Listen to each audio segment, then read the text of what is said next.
Girlfriend played an extreme knife prank on me, making me panic and call 911, and now she wants me to apologize for overreacting. I've, 22 male, been with Nicole, 25F, for a couple years now and she's always liked survival stuff and weaponry and all that. I absolutely don't. Really bad experiences with knives when I was younger, and Nicole knows about them. We both love Halloween and usually throw a party and dress up and goof around, cook up pumpkin seeds and watch movies.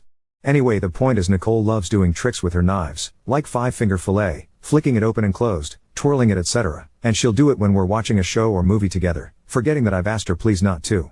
Or she'll buy a new one and show it off, asking if I wanted to give it first bite, and pout when I say no. 2 days ago she was playing with it again and I asked her why she keeps forgetting and she said wow okay don't insult my intelligence again and then that it was just a knife and therefore not a big deal and therefore not that important to remember. After that, she put away the knife and we continued to have an okay night, but I was on edge and jumpy whenever she touched me.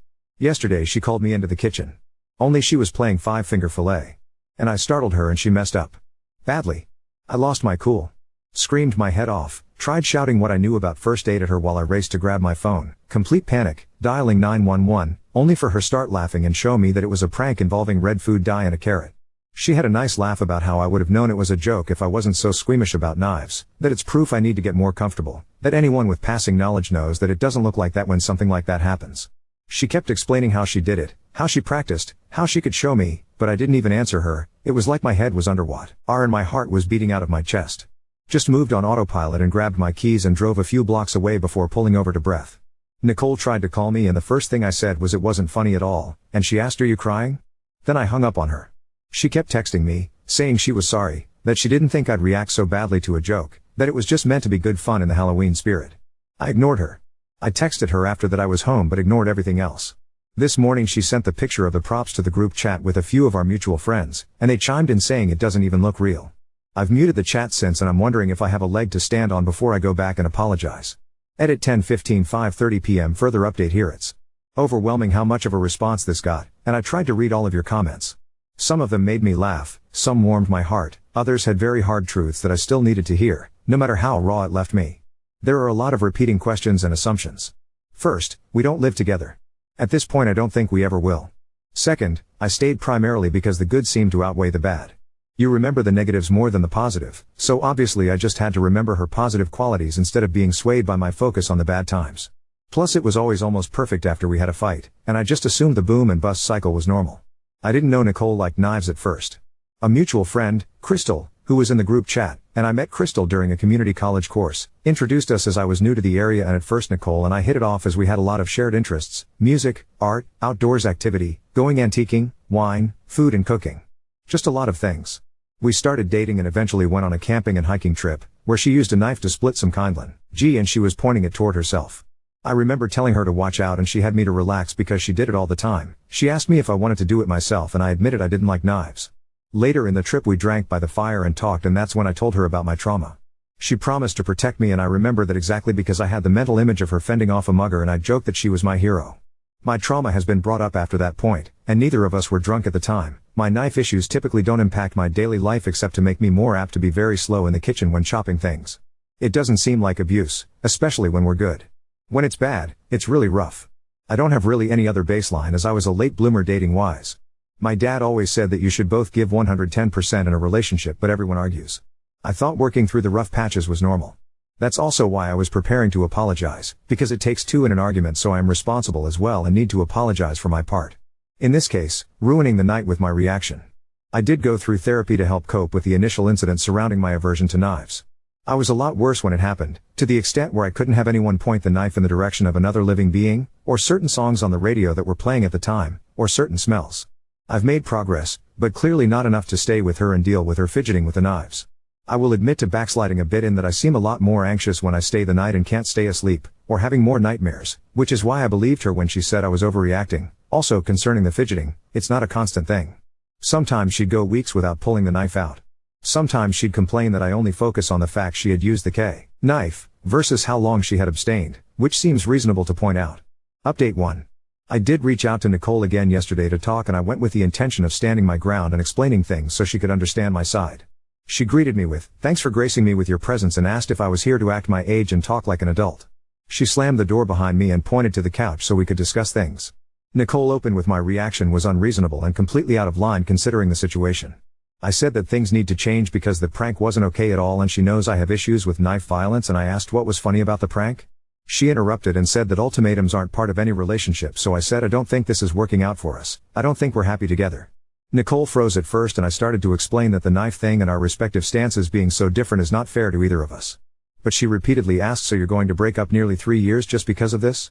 I tried to tell her it was more than just this, it was everything else. It was that she keeps forgetting and triggering me, that she loves playing with them but it upsets me, but she started talking over me and yelling that apparently I think she's an idiot and that I'm the best actor in the world because she never knew I felt so horrible, and that maybe I should call the cops on her for abuse.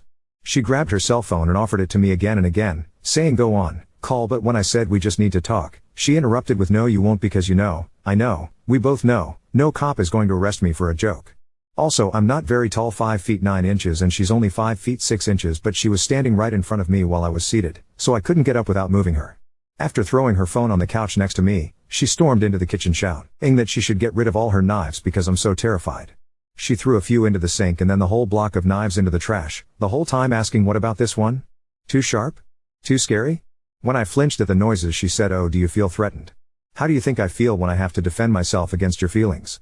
Nicole told me to quit crying, that I can't just use tears to manipulate her, and mocked me when I said please stop. She said she has to walk on eggshells because she has to deal with a boyfriend that can't handle a single joke without running off into the night. It's not hard to not overreact, literally just think before you go crazy. It's that simple, and that it's ridiculous that a grown man can't handle a knife or a gun, and I refuse to let go of my victimhood because anyone normal would have gotten over it by now. It's been nearly 9 years. She called me stubborn and childish for picking this hill to die on, that I'm not innocent. It's not fair that I'm allowed to ignore her for hours but she can't have a little fun, and is my ego really that big? It's sickening that I don't trust her or think she's smart or skilled enough to handle a knife properly, and it's sexist, infantilizing and insulting. At some point I said I think I need to go home, and it was like a switch, and she said please stop crying, I hate when you cry, joked, I think, because she laughed. I guess hibachi dates are off the table, huh? And I should probably take the knives out of the trash now, shouldn't I? She apologized and said since it means so much to me she'll put in more effort. She admitted that I'm such a sensitive guy that if she stopped doing everything that made me uncomfortable she wouldn't be able to do anything. She pointed out that I cried watching my girl the other day as proof that I'm overly emotional, and it made sense that she thought I was just being my normal self, but she was sorry for not realizing soon. It was really upsetting me. She promised she would do her best not to bring the knives out when I'm around. Nicole hugged me and told me to let go. We can get through this, there's nothing we can't get over, and asked for a chance to start over, fresh start tomorrow, no more jokes. It's stupid but I just said yes. I wanted to go home, get out of her house and leave while she was still acting nice, and I didn't hold my ground. I feel like an idiot and a coward. I got home and puked and couldn't get to sleep again.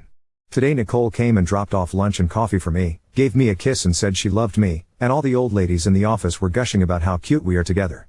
I'm going to reach out to one of the guys I'm closer to and the friend who set us up to find out when Nicole got so into knives. Because I remember about 7 to 8 months, and it was shortly after the camping trip, and it was Nicole's birthday that she asked for a specific knife as her present, so at least then, but I can't really remember there being anything major before then. I'm going to break up officially with her tomorrow with one of the guys if possible, so I can get my stuff from her place. Update 2. Roll this back over a decade ago for more background. When I was a preteen we experienced a home invasion that resulted in my mother and dog dying and left me with a lifelong phobia of knives and anxiety surrounding blood and break-ins. Directly following the break-in, I was unable to handle a knife being pointed at another living creature. My brain caught on to stupid things and connected them to the events and made them into triggers. Mom's perfume. The sound of glass shattering or a door banging open. A song that was playing at the time. Even now I still hate the song, but at least it doesn't trigger a flashback anymore. Blood on beige carpet featured prominently in my nightmares. I worked extensively with a therapist to process what happened and what I'd seen. Recovery 2K years of therapy, weeks of inpatient care, medication to help with the nightmares, PTSD, depression and anxiety. We sold the house as soon as we could. I moved out of state as soon as I could. I kept up with therapy and continued to take my medication. My aversion to knives became something minor in how it impacted my life. I was careful in the kitchen and I certainly didn't search out knife throwing competitions, but it was under control in my normal daily life. It helped that everything seemed to be coming together. I made new friends, I was balancing work and school, I just met the girl who'd become my first long-term adult girlfriend. I know now it was just the honeymoon phase, but it felt like we were progressing well even once infatuation wore off. We stood together through highs and lows and the mediocre middle ground where there's nothing exciting, just the mundane.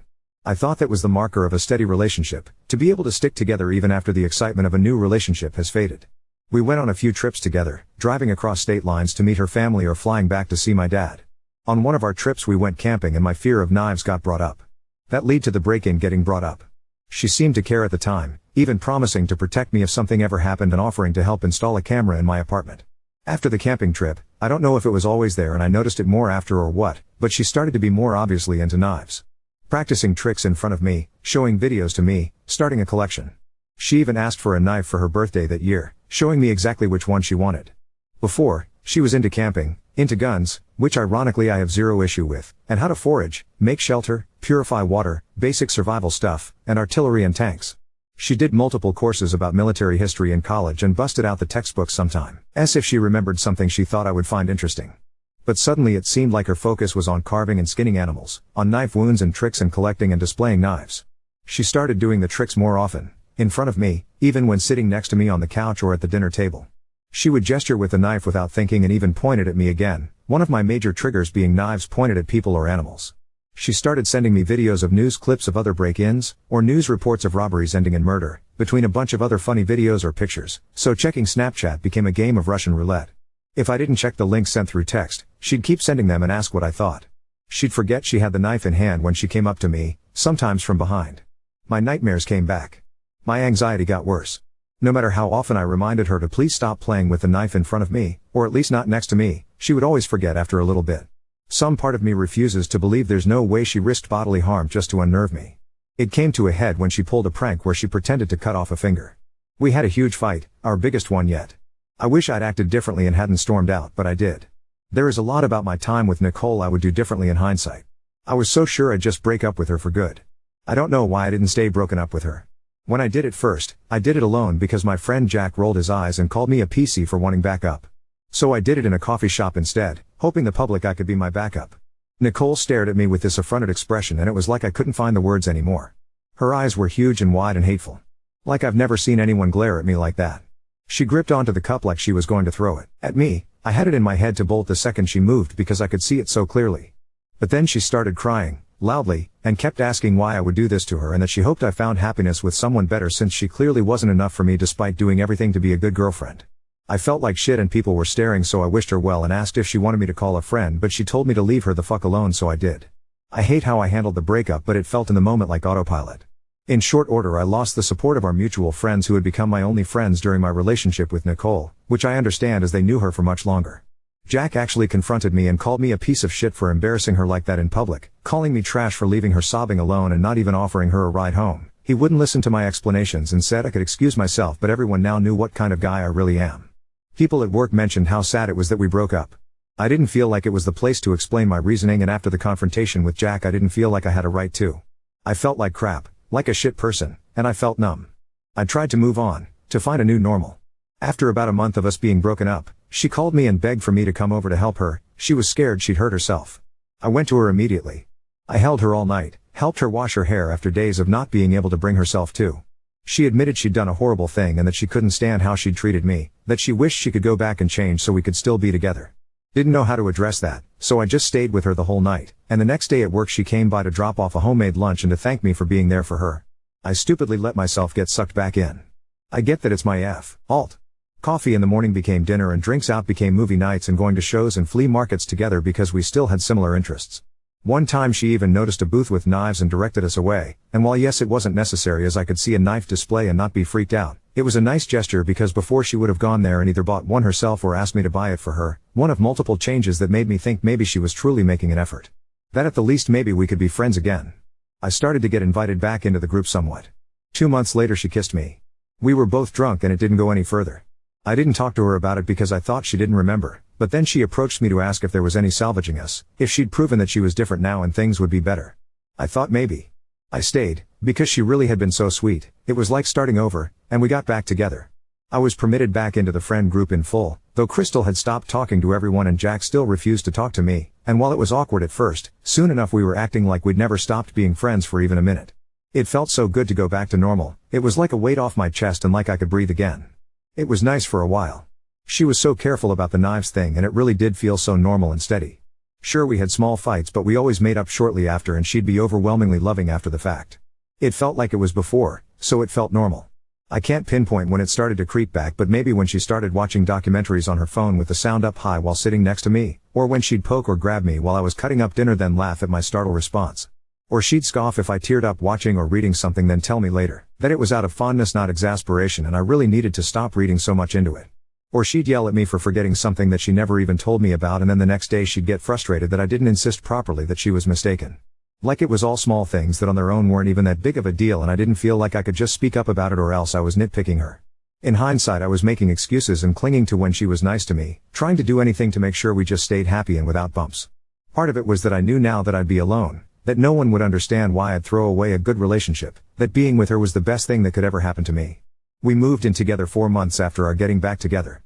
She was hinting around that it was the only way to prove to her that I'd forgiven her and that way we could move on and be happy. She insisted I move into her place because it was easier to move an apartment into a house than the other way around. It constantly felt like she was dangling that night where she was suicidal over me, like one wrong move from me and maybe the next time she wouldn't call for help. When we had fights, she paced through the house flicking a knife, looping from the bedroom to the living room to the office, or said every single argument was really due to the fact I was holding a grudge over the prank and that we wouldn't be arguing if I just grew up and stopped taking out my trauma on her. She'd tell me not to piss her off because it would be too easy for her to make a mistake and no one would think twice about what happened. A few times she'd gone on a rampage and overturned tables and threw glasses into the sink and dishwasher and said we were done for good, only for the next day to blow up my phone begging me to talk this out or have her friends encourage me to swallow my pride and go back to her because she's miserable without me and she's trying so hard, or she'd just wake me with a kiss after making me sleep on the couch as if the night before never happened. If I asked about the night before, the fight would start all over, yet this time it'd be my fault because she was trying to move on but I was holding a grudge. The following nearly 10 months were the most terrifying, anxiety-riddled period of my life, and I only had myself to blame. Coming home from work I puked my guts out more than a few times on the way just because I didn't want to go back to her. I felt trapped. She threw away the blanket my mother had knitted me for my crib because it was dirty. It wasn't dirty, it was a knit blanket that had been repaired repeatedly and hand-washed frequently, so she'd accidentally put it through the wash and destroyed it, then bought a completely different throw blanket as a replacement and got mad when I didn't consider the matter resolved. She pulled another prank, this time with a fake positive pregnancy test, and berated me for not being overjoyed because I immediately started panicking about the cost, bringing up a child in our dysfunction, and handling the stress, rather than being excited. I feel like she wanted me to be happy so that she could crush my joy, and so was angry that I didn't play to her expectation. That night she threatened me with a knife, pointing it at me and saying she should just snip me right then since I didn't want to have kids with her, and then held me as I sobbed because I went into a panic. I didn't want her touching me, but I didn't know what else to do but let her and to apologize to her. Another time she put the knife to her own throat during a fight and said I clearly want her to kill herself and didn't stop until I screamed at her begging her to stop. Sometimes when driving she'd start speeding and swerving, or closing her eyes while on the highway, and saying my fear meant I didn't trust her. Nicole just kept getting worse by the day. I remember waking up one morning with a moment of clarity. I knew she'd eventually kill me, I was sleeping next to my murderer. It still wasn't enough to push me away. Escaping her orbit seemed like too much, more than I could handle. Everything I had in me was focused on just surviving day to day. I never knew if she'd break up with me on a whim or pick a fight or be constantly pushing me closer to a panic attack all night or if she'd flip and be so sweet and caring. I felt like every day was Russian roulette hour to hour, every word I said or action I did or didn't do a chance to start a raging fight. She'd tossed out my antidepressants and anti-anxiety medication one night and then during the resulting argument she made a big show of forgiving me for raising my voice. I shouldn't have done that, I have no excuse, and then helping me call in an emergency refill. For weeks after, because I said I wanted to break up during the argument, she would ask if I was going to try to run away every time that something went wrong. Takeout order wrong? I spilled a cup of water? Streaming service not working immediately? Oh, don't get your panties in a twist and run off, and do I have to worry about you leaving me over this mistake, too? Eventually that tapered off, but maybe once a month during a fight she would tearfully go to our friends and ask them to mediate, then during the meetings say that I kept threatening to leave her again over nothing and how scared she was of losing me when she didn't know what set me off. More than a few times she showed me texts from them where her friends were saying how she deserved better and didn't need to put up with me, but she'd tell me I don't listen to them because I love you anyway. She'd slap me and push me during arguments. I could never do anything right, because even doing what she wanted without argument or not looking her in the eye could be enough to send her off the rails. Sometimes as a joke just in Gene, Raul, one of our friends, would pull out a little pack of tissues and hand it over to me in case I'd run out or make a production of hiding the butter knife at dinner under the napkin. It was humiliating, but if I spoke up, suddenly I was oversensitive, an embarrassment, no fun, and I had to learn how to deal with adult friendships and jokes, and they'd ask her how she could stand it. As a result I didn't spend much time with them either. Usually Nicole would just go out with them and I'd stay home, which was the most relaxing I've ever felt during that time, except for when she started randomly coming home without any notice or timeline, like saying she'd be home at 6 but then not coming back till midnight or early morning, Or saying she'd be gone until 10 and coming early back at 2 or 3, or randomly calling the house phone to make sure I was home and getting angry if she even thought I sounded breathless, accusing me of having left. She started hinting around that marriage would be the logical next step and I was insulting her by not having proposed yet. Then she bought an engagement ring with my credit card and started showing off to all her friends how perfect my choice was. I didn't want to marry her. I felt bad for not wanting to marry her. I wanted us to be happy, and maybe giving her the wedding she wanted would help. I didn't want to marry her. In all those months I never went to sleep feeling safe. I lied awake in bed hyper aware of how close she was and trying to go over in my head if I had behaved well enough to keep her happy and what I could do to prevent another explosion. In hindsight it's sickening how long I let this go on. In the moment it was just about all I could think to do. I often woke up with nightmares which would in turn piss her off and set her off in a mood for the next day, but if I suggested sleeping separately she would rage about how I was calling her a shitty girlfriend / fiancé / etc. I started to keep a notebook at work and just write shit down. Things she'd done or said, incidents and what I'd done to set her off. It helped me feel more sane, and also more like a fucking moron because I could read back on times she actually hurt me and I still hadn't left. Every time I thought about leaving I felt sick inside. I'd lose every social contact I had. I would have to find a new place to live. I'd have to bar her from my workplace, but they can't do anything without a restraining order, and that itself felt like a hurdle too. I dropped all my old friends in favor of her and felt like they'd refuse to even talk to me again. I was the idiot that let her back into my life and rekindled the relationship, despite overwhelming feedback. I was stupid enough to deserve every bit of what was happening, and too dumb to deserve to escape after wasting my previous chances. I hated myself and had frequent fantasies of just ending it all. The worst part wasn't the anxiety and terror though. It was when she was sweet and caring. For example, she always went all out for my birthday or anniversaries or Christmas, with thoughtful gifts, except for the year where she kicked me out for the evening after throwing some decorations at the wall because they stopped working, for which she blamed me because I put them up. She was sweet and gentle one day, or even for a week or two, only to slowly start ramping up the tension until she exploded yet again. She had an uncanny ability to blame me in ways that made me feel responsible for her emotions and for forcing her to react violently. When we drove out to visit my dad for Easter, things started to change. Dad was concerned about how quiet I'd become and that I hadn't come for Thanksgiving or Christmas or even called on Nye like I used to. That I looked tired, unhappy and thin. Nicole was on her best behavior the whole time and even left her knives in the car, even tried to get everyone to focus on the engagement ring, but Dad still saw something was wrong. For 3 weeks after he kept trying to contact me, but she wouldn't let me talk without her in the room, and she checked my phone anytime she left me alone and checked the records online to see if I had deleted any calls. Eventually I managed to get a burner phone and hid it at work, which allowed me to talk to my dad freely. He flew over with my uncle and they helped me gather my stuff from her house. When Nicole started sobbing and begging me to stay, my uncle kept her from the kitchen knives and had his phone ready to call 911 if she tried to hurt herself or us. When Nicole started to insist I was taking her stuff too, even though I was only taking things either I brought with me or I bought for me, I just let it go. She got to keep a few sentimental items of mine and the loss hurt still, but the most important ones I was able to take, like I was able to get all my documentation and cards out of her house. I didn't even bother with the ring. It was just money and she was already acting up. Uncle drove my car home while Dad had me fly with him. I'm ashamed to admit that the months directly following the breakup were almost worse than the time I spent with her, because I was out of survival mode and I couldn't force myself to function the way I used to. I felt like a parasite on my father, unable to get my shit together, falling apart over nothing, being so volatile it frightened me. I'm in therapy again. Sometimes I feel better, like I can see a way forward, but then I feel like I'm back in the thick of it and I'll never go back to normal and I'm permanently broken. Worse, every time I cry or get triggered or have a flashback, I can still hear her voice in my head calling me over emotional and too sensitive, that I'd be fine by now if I just got over myself, that what I went through wasn't that bad. She sent mail to my dad's house for a while, threatening letters and pleas for me to see reason and stop overreacting, pictures of us that were sentimental, guilt trips. At first I didn't get a restraining order right away against her because I moved, something about the jurisdictions and courts, but when she sent those letters it helped at least make sure she couldn't continue to contact me. I found my old laptop a while ago and it had the password pre-populated. It wouldn't leave my mind, especially when I read what people were saying. Right now I'm just rambling to get my head straight, to be honest, but my DMs were full of people saying how the sex must be amazing, how stupid guys get when they want to stick their dick in something, that I don't have balls or a backbone clearly and I just need to man up. Basically everything I told myself to remind me of what I did to deserve being stuck with her. I don't know if I can muster the courage to address any responses to them, but I really just want to tie up this loose end in my life so maybe I can stop rehashing it mentally and finally move on. I might also give my therapist the notebook I kept of Nicole's abuse, but I haven't wanted to even look for it. There's still a box of shit that I haven't opened up because it's all fucked with my head so much. What I wish I knew at the start of all this shit was that any amount of genuine discomfort isn't an acceptable price in a relationship and you're allowed to stop giving them more chances even if they're trying and seem sorry. You're not obligated to help people change, even if you love them, Even if they do slightly better.